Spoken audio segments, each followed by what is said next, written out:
السلام عليكم ورحمة الله وبركاته.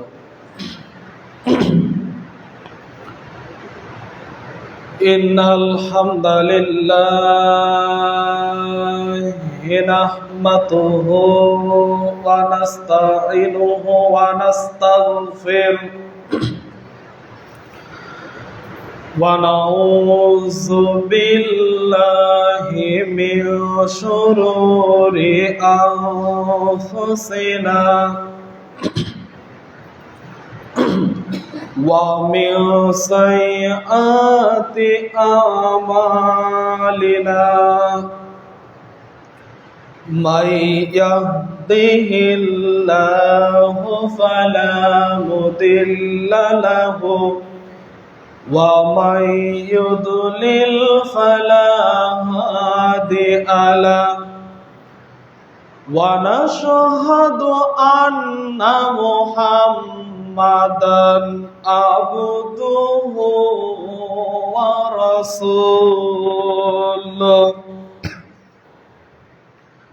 الذي أرسله بالحق بشيرا ونذيرا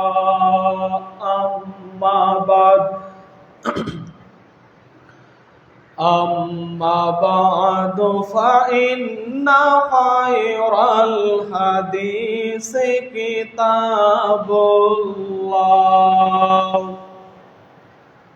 وخير الهدي هدي محمد صلى الله عليه وسلم وشر الأمور محدثاتها وكل محدثة بدعة وكل بدعة ضلالة وكل ضلالة في النار. أعوذ بالله من الشيطان الرجيم.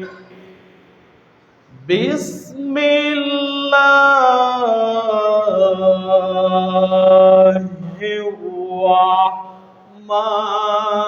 الرحمن الرحيم.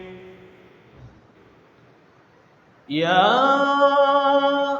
أيها الذين آمنوا إذا نودي للصلاة من يوم الجمعة فاسعوا إلى ذكر الله وذروا البيع ذلكم خير لكم إن كنتم تعلمون.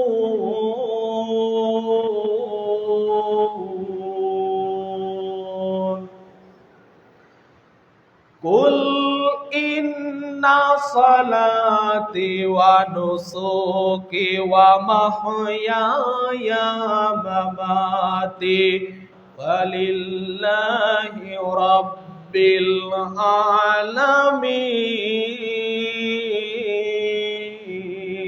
العالمين إلى آخر الآية. يا أيها الذين آمنوا صلوا عليه وسلموا تسليما. اللهم صل على محمد وعلى آل محمد কামা সাল্লাইতা আলা ইব্রাহিম ওয়া আলা আলি ইব্রাহিম ইন্নাকা হামিদুম মাজিদ। আল্লাহুম্মা বারিক আলা মুহাম্মাদ ওয়া আলা আলি মুহাম্মাদ কামা বারাকতা আলা ইব্রাহিম ওয়া আলা আলি ইব্রাহিম ইন্নাকা হামিদুম মাজিদ। ইন্নামাল আমালু বিন্নিয়াত ইলাল আখিরিল হাদিস রাহুল বুখারী। আন আবু হুরায়রা রাদিয়াল্লাহু তাআলা আনহু قال قال النبي صلى الله عليه وسلم إلى الآخر الحديث রাহুল মিশকাত। আলহামদুলিল্লাহ, সমস্ত প্রশংসা, সমস্ত অনুকর্তন, সমস্ত হাম সেই মহান আল্লাহ রাব্বুল আলামিনের জন্যে, যেই মহান আল্লাহ রাব্বুল আলামিন আপনাকে আমাকে একটি সপ্তাহ পরে পবিত্র ঘর মসজিদে জুমার দিনে একত্র করেছেন। সেই মহান আল্লাহ রাব্বুল আলামিনের দরবারে, সেই মহান প্রতিপালকের দরবারে দিল থেকে মন থেকে শুকরিয়া আদায় করি। সবাই বলি আলহামদুলিল্লাহ। তারপরে সেই মহান আল্লাহ রাব্বুল আলামিনের প্রিয় বান্দা ও রাসূলের ওপর ছোট্ট একটি সালাত ও সালাম পিত হোক। সবাই বলি রাসূলুল্লাহ সাল্লাল্লাহু আলাইহি ওয়াসাল্লাম। যেই নবী মুহাম্মদ সাল্লাল্লাহু আলাইহি ওয়াসাল্লাম এই পৃথিবীতে এসে কোরআন এবং হাদিসের কথা বলে এই পৃথিবী থেকে বিদায় নিয়েছেন, যেই নবী মুহাম্মদ সাল্লাল্লাহু আলাইহি ওয়াসাল্লাম এই পৃথিবীতে এসে আমাদের সঠিক পথ দেখিয়েছেন, আলোর পথ দেখিয়েছেন, সেই নেতার প্রতি আমরা আবারও দরুদ পাঠ করি। সবাই বলি আল্লাহুম্মা সাল্লি আলাইহি আল্লাহুম্মা বারিক আলাইহি। সম্মানিত মসজিদের মুসল্লি, পর্দার আড়ালের মা ও বোনেরা, আপনাদের সামনে আজকের জুমার অতীব গুরুত্বপূর্ণ বক্তব্যের বিষয় কুরবানি নিয়ত। কুরবানির নিয়ত সম্পর্কে আপনাদের সামনে কোরআন এবং হাদিস থেকে তত্ত্ববহুল বিবরণ দেব বলে আশা করেছি ইনশাআল্লাহুল আজিজ। সম্মানিত মসজিদের মুসল্লি, গত জুমায় আমি পশু কিনা সম্পর্কে আলোচনা করছিলাম। আজকে আমি আলোচনা করব কুরবানির নিয়ত। আপনি আমি কেমন করে নিয়ত করতে হবে। নিয়তটা কথা ছোট, কিন্তু তার পাওয়ার অনেক, তার ক্ষমতা অনেক। নিয়ত আপনি আমি মুখে কথাটি ছোট মনে হচ্ছে, কিন্তু নিয়ত যে কত বড় বিষয় আপনাকে আমি আজকের জুমাতে বোঝাবো বলে আশা করেছি।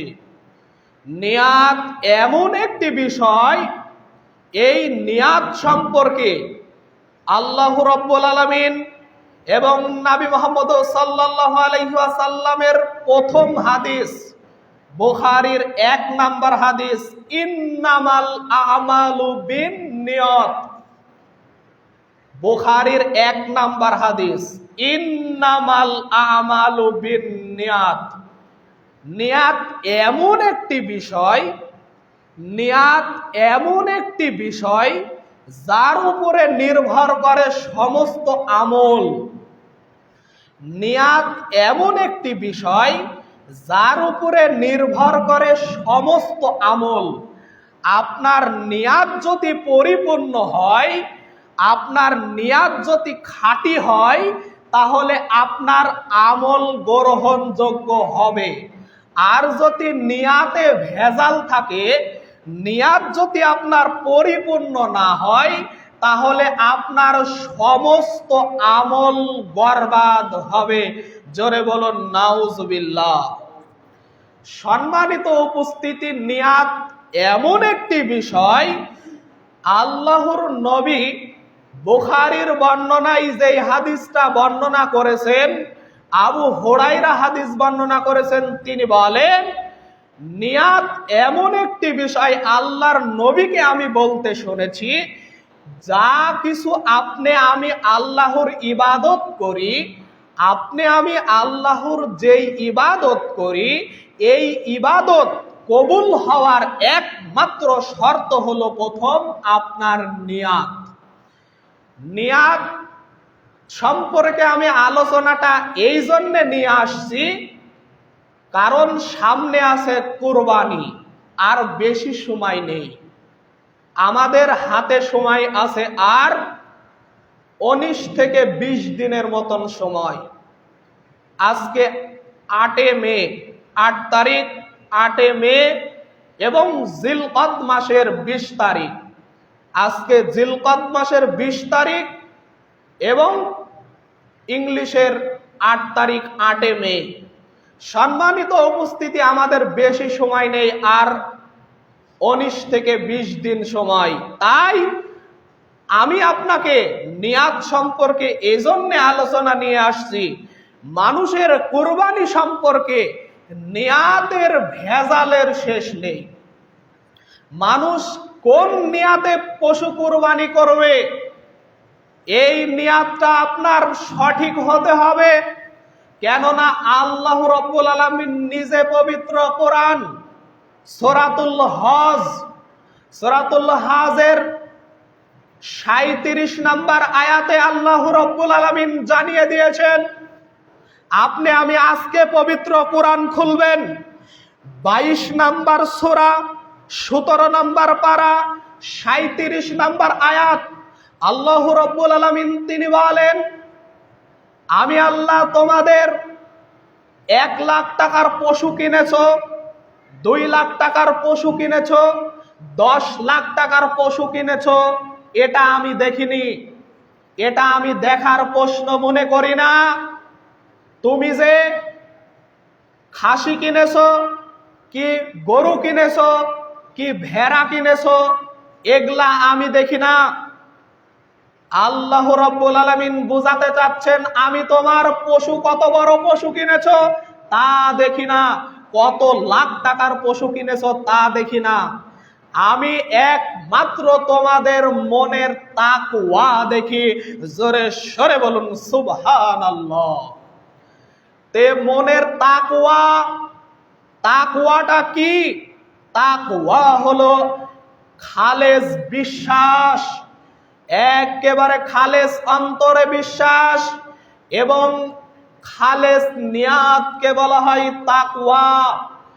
সঠিক পরিপূর্ণ নিয়াতকে বলা হয় তাকওয়া। সম্মানিত উপস্থিতি, আপনার আমার নিয়াতের ভেজাল সম্পর্কে আমি কিছু কথা বলছি। আপনি আমি পশু কিনতে গেলাম, এখন মিডিয়ার যুগ, ফেসবুকের যুগ, মোবাইলের যুগ। পশু কিনতে যে আপনি আমি পশুর দামাদামি করছি, পশুর দামাদামি করছি। যেই পশুটা আপনার আমার পছন্দ হয়েছে, সেই পশুটা কেনার আগেই আপনার আমার মোবাইলে সেলফি তুলে, ছবি তুলে ফেসবুকে দিয়ে দিচ্ছি। সম্মানিত উপস্থিতি, আপনি আমি পশু কেনার সঙ্গে সঙ্গে ফেসবুকে ছবি দিয়ে দিচ্ছে, আলহামদুলিল্লাহ 1.5 লক্ষ টাকায় গরু কিনলাম। আপনি আমি ফেসবুকে ছবি দিয়ে দিচ্ছি, মানুষকে জানাচ্ছি যে আমি 1.5 লক্ষ টাকায় পশু কিনলাম। সম্মানিত উপস্থিতি, এই সেলফিটা আপনি কি কারণে তুললেন? এই ছবিটা কোন নিয়াতে তুললেন? কোন কারণে তুললেন? কোন নিয়াতে তুললেন? আপনি কি মানুষ দেখানোর নিয়াতে তুললেন? এটা আপনাকে বুঝতে হবে। যদি মানুষ দেখানোর নিয়াতে যদি ছবি তুলে ফেসবুকে দেন, ফেসবুকে দেওয়া মানে পৃথিবীর মানুষ দেখবে, সবাই দেখবে। ফেসবুকে দেওয়া মানে মানুষ সবাই দেখবে, লোকজন দেখবে যে 1.5 লক্ষ টাকায় পশু কিনেছে। এই পশুটার ছবি আপনি আমি ফেসবুকে দিয়ে বলছি আমি আজকে 1.5 লক্ষ টাকায় পশু কিনলাম, সবাই দোয়া করবেন। এই পশুটা কেনার পরে আপনি কি ফেসবুকে দিয়েছেন? আপনার নিয়াত কেমন নিয়াত ছিল? আপনি কি মানুষ দেখানো নিয়াত করে ফেসবুকে ছবি দিলেন, না এমনিতে ছবি তুললেন? না, আমার মনে হয় সবার মনে হয় এরকম নিয়াত না থাকতেও পারে, তবে বেশিরভাগ মানুষের নিয়াত খারাপ। যে ফেসবুকে ছবি দিলে মানুষ জানবে যে আমরা গরু কিনলাম, খাসি কিনলাম, উট কিনলাম, মানুষ দেখুক যে আমি কোরবানি করব। তার মানে আপনি কেনার সময়তেই ফেসবুকে ছবি তুলে আপনার মনের মধ্যে রিয়া চলে আসলো। রিয়া, রিয়া মানে কি? রিয়া চলে আসলো, আপনার মনের মধ্যে আত্ম অহংকার চলে আসলো, আপনার মনের মধ্যে চলে আসলো আমি এত বড় কোরবানি দিব, মানুষ না দেখলে হয়। আপনার নিয়াতের মধ্যে ভেজাল হয়ে গেল। এই নিয়াত আপনার জন্যে কখনো সফল কাম নিয়ে আসতে পারবে না, পারবে না, পারবে না। সম্মানিত উপস্থিতি, প্রথমেই আমি বলেছি সমস্ত আমল নির্ভর করে নিয়াতের উপরে। তাহলে প্রথমেই আপনার নিয়াতের মধ্যে ভেজাল হয়ে গেল। তারপরে আপনি আমি বাসায় চলে আসলাম পশু নিয়ে।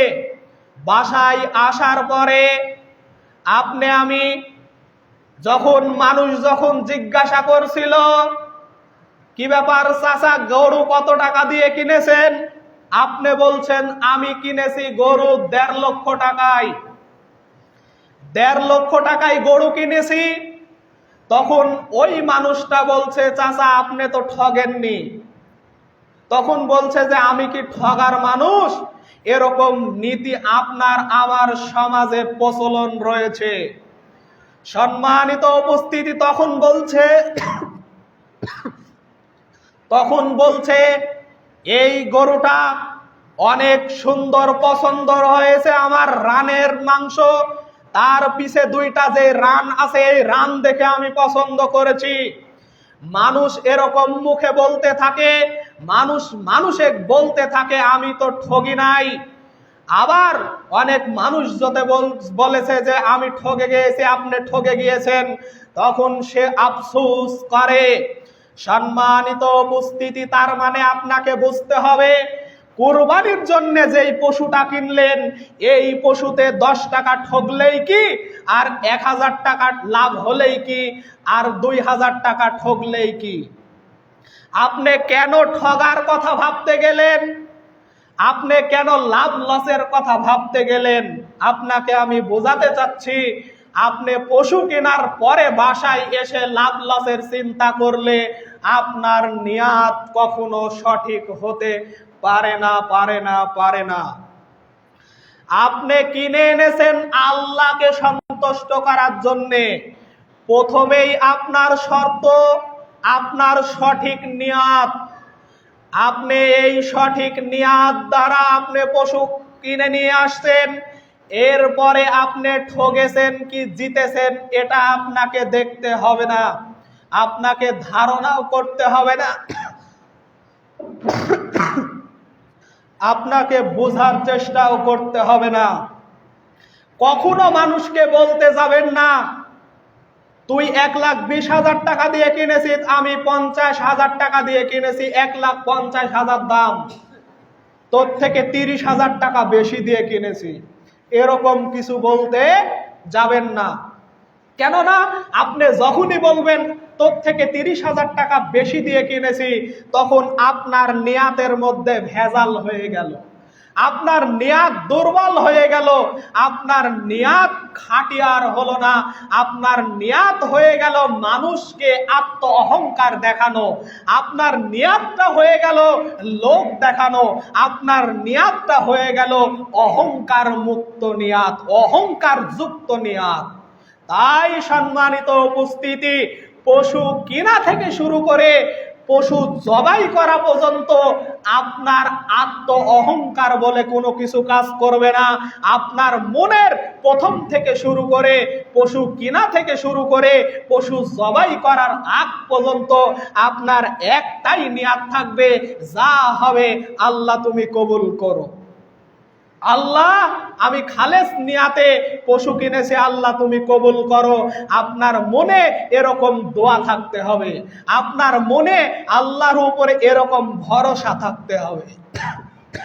সম্মানিত উপস্থিতি, আপনি আমি সেই ঈদুল আজহার দিনে আপনি আমি কোরবানি করছি। এই কোরবানি করার সময় যেই ছুরি দিয়ে আপনি আমি জবাই করি, এই ছুরি হাতে নিয়ে ছবি চলে যাচ্ছে ফেসবুকে। আপনার পশু জবাই করার পরে রক্তর উপরে দাঁড়িয়ে রক্ত মাখা, রক্ত লাগানো চাকু আপনি ছবি তুলে ফেসবুকে দিয়ে দিচ্ছেন, আলহামদুলিল্লাহ আমি কোরবানি দিলাম। এটা কি কারণে করলেন? এই নিয়াত কি আপনার সঠিক নিয়াত? আপনার কাছে আমার প্রশ্ন, এই নিয়াত কি আপনার সঠিক নিয়াত? আমি আপনাদের শুধু বলছি না, বক্তব্য চলে যাচ্ছে নেটে, আমি সমস্ত মিডিয়াতে যারা দেখে বক্তব্য দেখে আমার বক্তব্য, তাদের সবাইকে লক্ষ্য করে বলছি, আপনি কি দেখাতে চাচ্ছেন, আপনি কি বোঝাতে চাচ্ছেন? আপনি যে ফেসবুকে ছবি দিয়ে দিলেন, আপনি যে রক্ত মাখানো পশু এবং রক্ত মাখানো ছুরি দিয়ে ছবি তুলে ফেসবুকে দিলেন, আলহামদুলিল্লাহ কোরবানি হয়ে গেল, আলহামদুলিল্লাহ আমি কোরবানি করলাম, এরকম ছবি আপনি দিয়ে দিচ্ছেন, আপনার নিয়াত তো ভেজাল হয়ে যাচ্ছে। আপনি কেন বোঝার চেষ্টা করছেন না? আপনি কেন বুঝছেন না? আপনার নিয়াত যদি এক জাররা পরিমাণ 19-20 হয়ে যায়, তাহলে আপনার কোরবানি আল্লাহর কাছে কবুল হবে না, হবে না, হবে না। সম্মানিত উপস্থিতি, আরো আপনাকে নিয়াতের ভেজাল সম্পর্কে আরো কিছু বলি, মনে কষ্ট নেবেন না, আমরা এগুলা দেখে আসছি তাই আপনাকে বলছি। সম্মানিত উপস্থিতি, ঈদুল আজহাতে বিয়ের সংখ্যা বেড়ে যায়, বিয়ে মানুষের বেশি হয়। কেন? কোরবানি করব, কোরবানির মাংস দিয়ে বিয়ে পার করার চিন্তা ভাবনা করে নাই মানুষ। আপনি ভেবে দেখুন একটু, আপনার ভিতরে নাই কিন্তু অনেক মানুষের ভিতরে আছে, যে তার জন্য আমি বলছি। আপনার ভিতরে নাই আলহামদুলিল্লাহ, আর আপনার ভিতরে যদি থাকে তাহলে পরিবর্তন করতে হবে। কোরবানির ঈদে বিয়ে বেশি হয়, মানে বিয়ে পাটটা করবে কোরবানির মাংস দিয়ে। আপনার মধ্যে থাকতে না পারে, কিন্তু মানুষের মধ্যে চিন্তা ভাবনা কাজ করে, এই কুরবানির মাংস 20 কেজি 30 কেজি মাংস হবে, এই মাংস দিয়েই ছেলের বিয়েটা পার করে দেওয়ার চিন্তা ভাবনা মানুষের মধ্যে চলে আসে। আসলে কি চিন্তা ভাবনা আমাদের এরকম আসা উচিত? কখনো নয়। এই চিন্তা ভাবনা যদি আপনার চলে আসে, তাহলে আপনার চিন্তা ভাবনা আসার আগেই আপনার কোরবানি ডিলেট হয়ে গিয়েছে, আপনার কোরবানি আল্লাহর কাছে কবুল হবে না, আর হওয়ার সুযোগ নেই, কারণ আপনার নিয়াতে ভেজাল হয়ে গেল। সম্মানিত উপস্থিতি, আপনি কোরবানি করছেন, আগেই চিন্তা ভাবনা করছেন, টাকা নাইতে কি হয়েছে, দরকার হয় লোন করে কিস্তি তুলে দরকার হয় কোরবানি করব, তাও কোরবানি মিস করব না। আপনার চিন্তা ভাবনা এরকম হয়ে গিয়েছে, কোরবানির টাকা আমার কাছে নাই তো কি হয়েছে, কিস্তি তুলে হলেও কোরবানি দিব, লোন করে হলেও কোরবানি করব। মানুষ যেন না বলে আমাকে, মানুষ যেন মনে না করে যে আমি কোরবানি দিইনি। তার মানে আপনার চিন্তা ভাবনাটা হয়ে গেল মানুষ দেখানো। মানুষ যেন দেখে যে না, লোন করে হলেও লোকটা কুরবানি দিয়েছে, কিন্তু আপনি তো মানুষ দেখানোর জন্য কোরবানি দিলেন। কিন্তু এই কোরবানি আপনি কিভাবে চিন্তা ভাবনা করলেন যে এই কোরবানি আল্লাহর কাছে কবুল হবে? যদি কবুলই হয় তাহলে আল্লাহর নবীর হাদিস মিথ্যা হয়ে যাবে, সহিহ বুখারীর 1 নম্বর হাদিস মিথ্যা হয়ে যাবে, নাউজুবিল্লাহ। পবিত্র কোরআন সূরা হজের 37 নম্বর আয়াত মিথ্যা হয়ে যাবে, নাউজুবিল্লাহ। পবিত্র কোরআন মিথ্যা হয়ে যাবে। আপনার কোরবানি যদি কবুল হয় তাহলে তো কোরআনের আয়াত মিথ্যা হয়ে যাচ্ছে। তাই আপনি চিন্তা ভাবনা করলেন আমি কোরবানি দিব, আমি কোরবানি করব, আমি লোন করে হলেও কিস্তি তুলে হলেও কোরবানি করব। কেন আপনি এরকম চিন্তা ভাবনা করলেন? আল্লাহর নবী তো বলেছেন সামর্থ্য হলে কোরবানি দাও। তোমার সামর্থ্য নাই, কোরবানি দেওয়ার দরকার নাই নাই নাই, তোমাকে কোরবানি দিতে হবে না। যার সামর্থ্য নাই সে কোরবানি করতে হবে না, কিন্তু যার সামর্থ্য আছে তাকে কোরবানি করতে হবে। যার সামর্থ্য আছে তাকে কোরবানি করতে হবে, যার সামর্থ্য নেই তাকে কোরবানি করার জন্য অর্ডার করা হয়নি। তাই সম্মানিত উপস্থিতি, আপনাকে বলতে চাই, আপনার কাছে টাকা থাকুক না থাকুক, আপনার কাছে টাকা নেই, আপনাকে কোরবানি দিতে হবে না। সম্মানিত উপস্থিতি, বড় গরু কিনে নিয়ে এসছেন 1.5 লক্ষ টাকায়, আপনার গ্রামের মানুষকে ডেকে ডেকে দেখাচ্ছেন এই যে ভাই আমি কোরবানির পশু কিনেছি। আপনার নিয়াত কি বলেন তো? আপনার নিয়াতটা কি? আপনার নিয়াত তো ভেজাল হয়ে গেল। আপনার গরু কেনার সঙ্গে সঙ্গে আপনার বাড়িতে 100 মানুষ চলে আসছে গরু দেখার জন্যে। কেন? মানুষ জানাজানি করার দরকার নেই, একমাত্র আল্লাহকে সন্তুষ্ট করার জন্য কোরবানি। এই কোরবানি আল্লাহকে সন্তুষ্ট করার জন্য একমাত্র ত্যাগ। কোরবানি মানে ত্যাগ, একমাত্র আল্লাহকে কোরবানি করার জন্য, আল্লাহকে দেখানোর জন্য কোরবানি করতে হবে।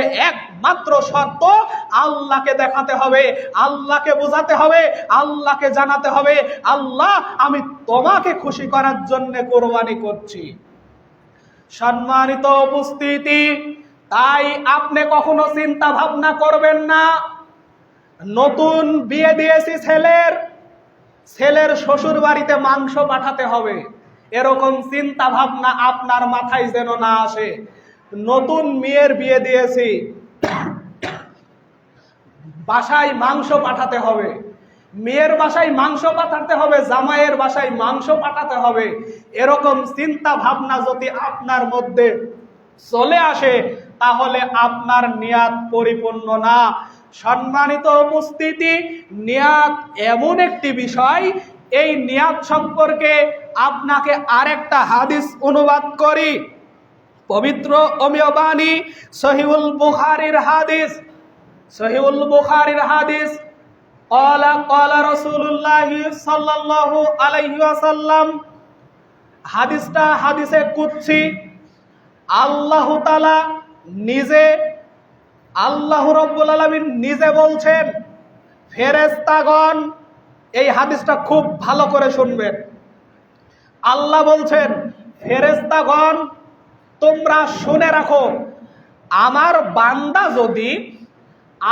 বান্দা যদি কোনো খারাপ কাজ করার নিয়াত করে, আমার বান্দা যদি কোনো খারাপ কাজ করার নিয়াত করে, কল্পনা করে, তাহলে সঙ্গে সঙ্গে গুনাহ লিখবা না, সঙ্গে সঙ্গে পাপ লিখবা না।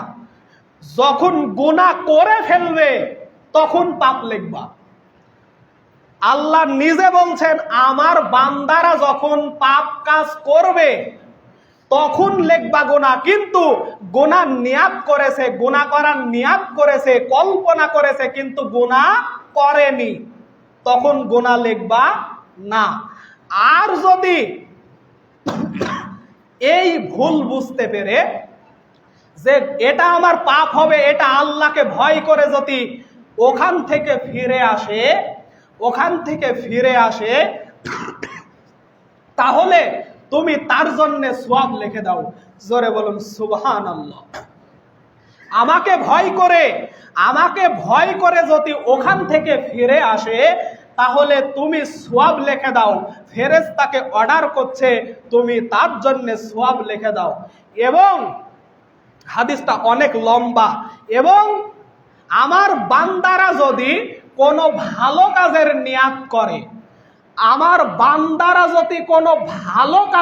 নিয়াত করে, কিন্তু ভালো কাজ করতে পারেনি, ভালো কাজ করার নিয়াত করেছে কিন্তু ভালো কাজ করতে পারেনি, ভালো কাজের নিয়াত করেছে যে আমি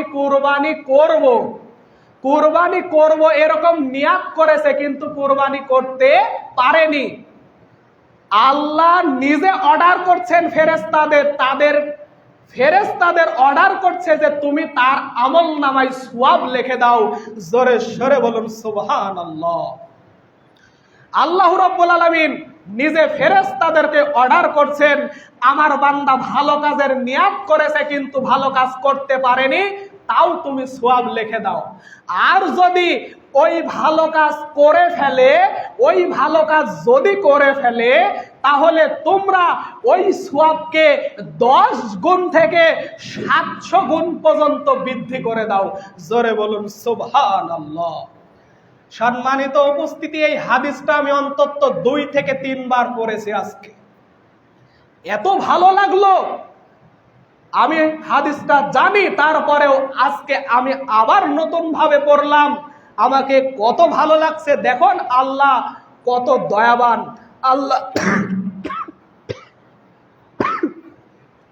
আল্লাহ কত দয়ালু, আল্লাহ কত আপনার উপরে দয়া করেছে। দেখেন হাদিসটা কত সুন্দর অনুবাদ করেছে। আল্লাহ নিজে বলেছে আমার বান্দারা খারাপ কাজ করবে নিয়াত করেছে, তোমরা গুনাহ লিখবা না। যখন খারাপ কাজ করে ফেলবে তখন গুনাহ লিখবা। গুনাহ করার নিয়াত করেছে কিন্তু গুনাহ করেনি, তখন তোমরা গুনাহ লিখবা না।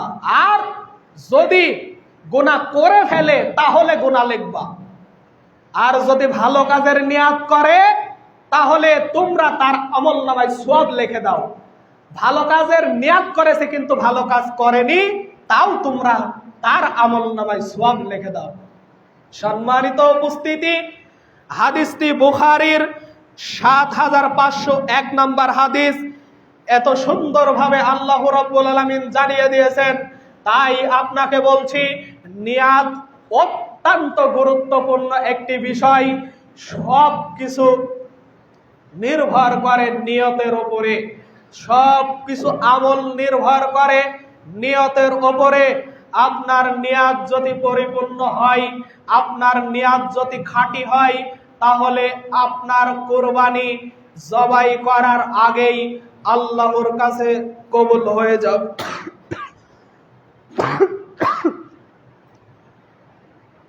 সম্মানিত উপস্থিতি, আপনাকে আমি বলতে চাই, আপনি পশু কিনা থেকে শুরু করে পশু জবাই করার আগ পর্যন্ত একমাত্র আপনি চিন্তা ভাবনা করবেন আল্লাহকে সন্তুষ্ট করব, ইনশাআল্লাহ আপনার কুরবানি আল্লাহর কাছে কবুল হবেই হবে ইনশাআল্লাহ। সম্মানিত উপস্থিতি, পশু কিনে আনার পরে লাভ লসের চিন্তা ভাবনা করবেন না। পশু কিনে আনার পরে কখনো চিন্তা ভাবনা করবে না মানুষ যেন আমাকে না বলে যে আমি কোরবানি করিনি, মানুষ কই বলল, মানুষ কি দেখলো, মানুষ কি বুঝলো, এরকম চিন্তা ভাবনা আপনার মনে নিয়ে আসবেন না। একমাত্র শুধুমাত্র কেবলমাত্র আপনার নিয়াত, আপনার তাকওয়া আল্লাহর কাছে পৌঁছে আপনার কাছে আপনাকে এই আবেদন করছি, আপনি বোঝাতে যাচ্ছি আপনাকে, একমাত্র শুধুমাত্র কেবলমাত্র আল্লাহকে সন্তুষ্ট করার চেষ্টা করবেন, আল্লাহকে খুশি করার জন্যে কোরবানি করবেন। অবশ্যই অবশ্যই কোরবানি আল্লাহর কাছে কবুল হবে ইনশাআল্লাহ। সম্মানিত উপস্থিতি, আপনাকে আমি বলতে চাই, কুরবানি মানে শুধু পশু জবাই করা না। কুরবানি মানে শুধু পশু জবাই করা না। কুরবানি মানে একমাত্র তাকওয়া অবলম্বন করা, বিশ্বাস অবলম্বন করা, আল্লাহর উপরে ভরসা করা, আল্লাহকে ভয় করা। সম্মানিত উপস্থিতি, অনেক মানুষ সামর্থ্য থাকার পরেও কোরবানি করে না। অনেক মানুষ সামর্থ্য থাকার পরেও কোরবানি করে না। এই ব্যাপারে কত হাদিস, আল্লাহর নবীর হাদিস বর্ণনা হয়েছে। আল্লাহর নবী বলেছেন, কোন মানুষ যদি সামর্থ্য থাকার পরেও কোরবানি না করে, সে যেন আমার মুসল্লায় না আসে, আমাদের ঈদগাহে না আসে। তাই সম্মানিত উপস্থিতি, আপনি শেষ পর্যন্ত চেষ্টা করুন, হালাল টাকায় চেষ্টা করবেন, হালাল টাকায় কোরবানি করা। সম্মানিত উপস্থিতি, 1 নাম্বার আপনার খালেস নিয়ত, 2 নাম্বার হালাল টাকা। হালাল টাকার উপরে আপনার কোরবানি নির্ভর করবে।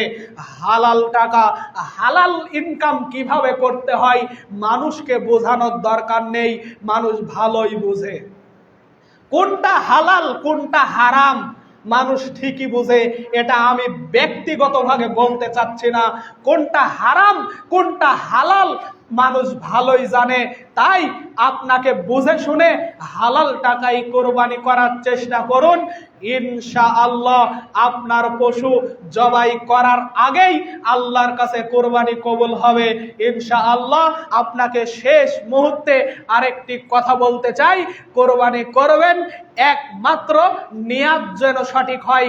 কারণ পৃথিবীর যত আমল আছে, পৃথিবীর যত আমল আছে, সমস্ত আমল নির্ভর করে খালেস নিয়াতের উপরে,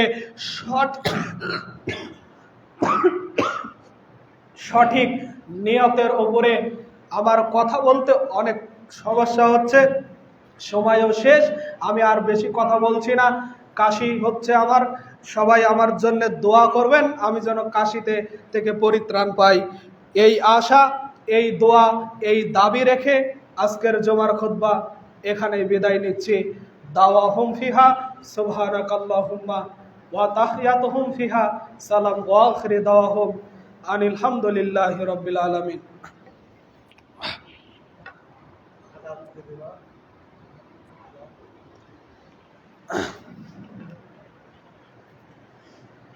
আলহামদুলিল্লাহ আলহামদুলিল্লাহি নাহমাদুহু ওয়া নাস্তাঈনুহু ওয়া নাস্তাগফির ওয়া নাউযু বিল্লাহি মিন শুরুরি আনফুসিনা ওয়া মিন সাইয়্যাতি আমালিনা মান ইয়াহদিহিল্লাহু ফালা মুদিল্লা লাহু ওয়া মান ইউদ্লিল ফালা হাদিয়া লাহু ওয়া নাশহাদু আন লা ইলাহা ইল্লাল্লাহু ওয়া নাশহাদু আন্না মুহাম্মাদান আবদুহু ওয়া রাসূলুহু।